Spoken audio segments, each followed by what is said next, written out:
Top five, top five, top five. So talking back with another video, I'm Strange Wayne. He is Nate. Today we're doing top 5 films about filmmaking because of Mank is coming out.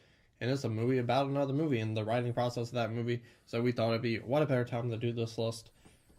We haven't really talked about our ground rules or like, so it's going to be curious our different perspectives of what a movie films about filmmaking will be. But how does our list work? So he's going to do his 5 and 4. I'll do my 5 and 4. 3-2, 3-2. We'll trade off number ones. We also have something called the Zemeckis rule, which just means if we both have the same film on our list, but one person has it 2 spots or higher, we'll save the conversation for it till we get there. My number 5 is Be Kind, Rewind. Because not only do I like rap and hip hop, and most stuff is in this movie, so that's a plus. I also like it when people are kind. That's fair. And I grew up long ago, and if you didn't rewind, I wasn't a happy Strange Wayne. Right. Because that shit was like 3 minutes before you could watch the movie. It took forever to rewind a full movie. But this movie's very fun. It's not the greatest thing I've ever seen. It's fine. But whoever made this movie, they love movies because they fuck up, and they erase all the film in the shop. So they have to go back and remake classic movies, Ghostbusters, RoboCop, etc. And it has a endearing heart to it. Yeah. So it's a fun movie. If I had to sum up in one word, it's cute. And it's got most stuff in it. Yeah. Jack Black, he does the same thing in every movie, so that's not impressive to Strange Wayne. But my number 4 is The Life Aquatic of Steve Zissou. That's my number 4. Nice. Yeah. They're making a documentary. Documentary, that's a film, it counts. But it's a Wes Anderson movie. Yeah. Like, everything Wes Anderson does is just fantastic to me. I love his touch, his dialogue, how he shoots, the symmetrical, everything. Even, like, how involved he is with the wardrobe of all the characters. Yeah, dude. He really is, like, in charge of everything. Like, even the Adidas's made especially for this film are fire, too. Yeah. I love shoes. I own some Yeezys right now. What do you got on?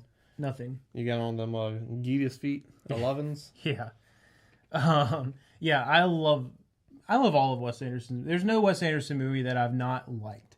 Like is the bare minimum for a Wes Anderson movie. That's a fact. And I really like Life Aquatic. You know, it's like Steve Martin, or not, I'm sorry, Bill Murray. I was thinking of a different movie. Bowfinger?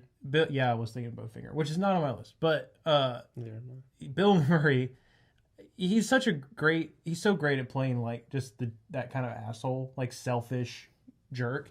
And when you pair that with Wes Anderson, it just always works really well for me. So I really love this movie. Yeah, I'm not gonna not put a Wes Anderson movie on a list if I can put a Wes Anderson movie on a list. So that was your 5 and 4. Yeah. All right. So my number 5. You expressed your opinion without knowing it was on my list before the video started. But my number 5 is Me, Earl, and the Dying Girl. So like the point of the movie, it is kind of to make a movie. Like that's literally what he spent. Like they start off the film making their little movies together, and like literally his whole driving thing. Like obviously the big part of the movie is the fact that she is dying, but he spends the majority of that movie working on making that film for her. And the reason I really wanted to put this one on my list is because like filmmaking is great and I love movies. But we don't get a ton of movies that are about just like the beginnings of that in someone's life. And I wish that we had been there when we were in high school, but we're just getting there now. Yeah. So like, I just love that aspect of it, that it's about like just the complete like stage 1 of making movies. And there's no influence behind it. There's no a studio told me to do it. He's just 100% doing it to like express his feelings and like try to tell a story for his friend. And I love that. And then my number 4 was Life Aquatic. So nice. My number 3 is Boogie Nights. It's porn, but it still counts as filmmaking. Sure. It is. I'm not saying you're wrong. They got a war show and everything. I'm not saying you're wrong. I love this movie. It's gritty. It's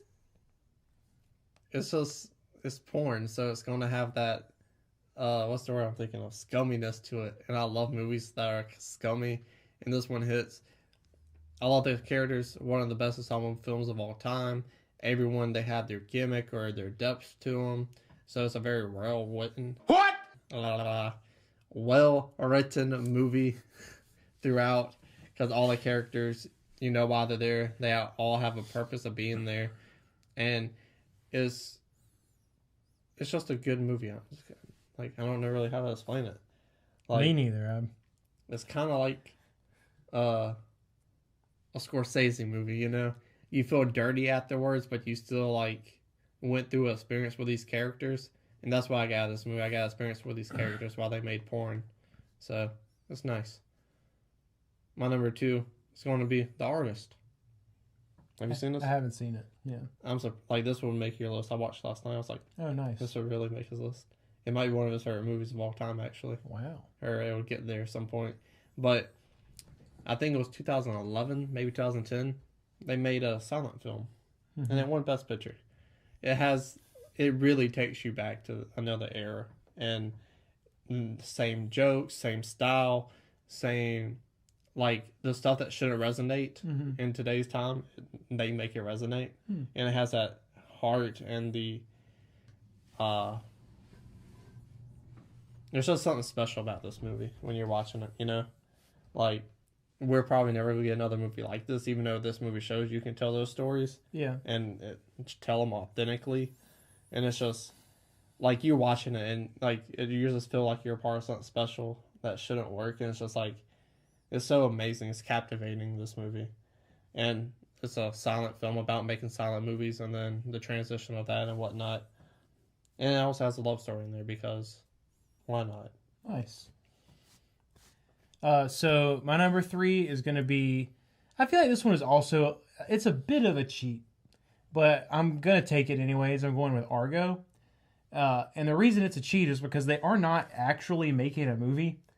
The fact that, like, the we're making a movie part of it is just a complete and total lie. But this really freaking happened, and that still blows my mind. It's blown my mind. It has lived rent-free in my head ever since I watched that movie last month for the first time, that, like, they did this in real life. But it still definitely counts because they put together an entire crew.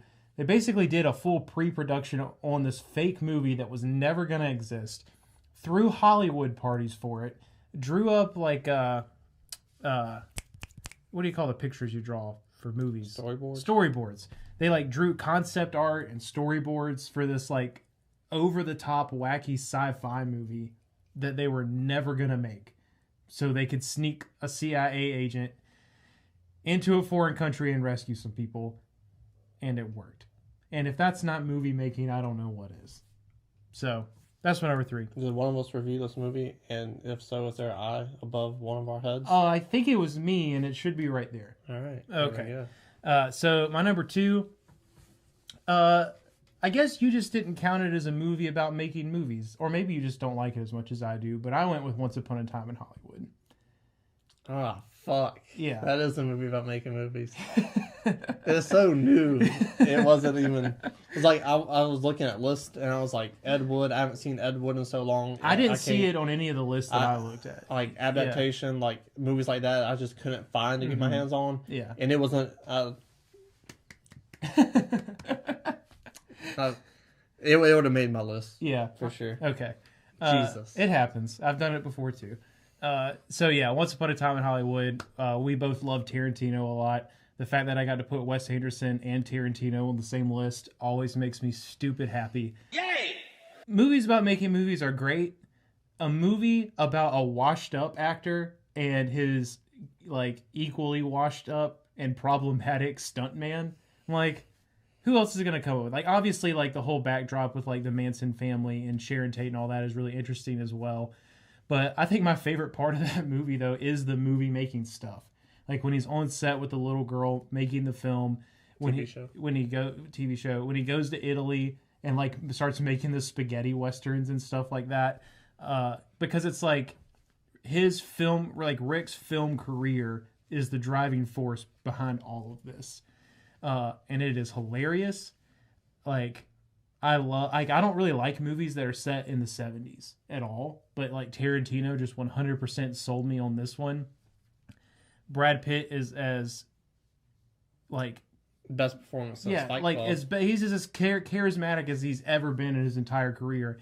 playing an old stuntman. So, like, I just really love that movie a lot, and it makes me smile. So That's a very good pick. yeah. It would have definitely made my list. But my number one is The Disaster Artist.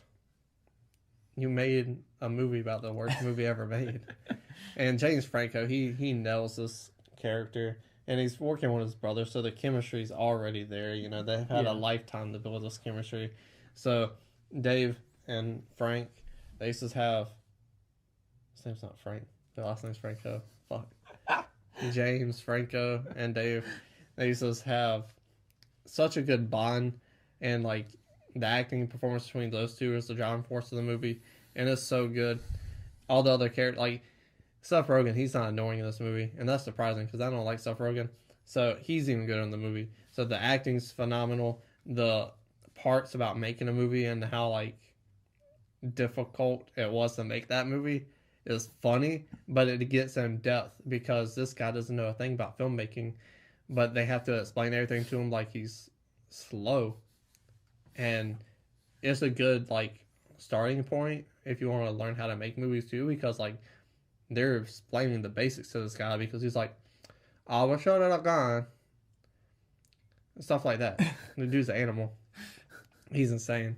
So, and like this is a real person too. Mm-hmm. So it's so interesting. The character stuff's interesting. The making gets interesting. If you don't know anything about movies but want to learn how to make a movie, that's interesting. There's nothing not interesting in this movie. Yeah. It's incredible. Have you seen it? I still haven't seen it. Oh my goodness. Yeah. So, but I did not. now that you've reminded me of it, I will try to make sure that I do. Oh, hi, Mark. Yeah. So my number one is going to be Singing in the Rain.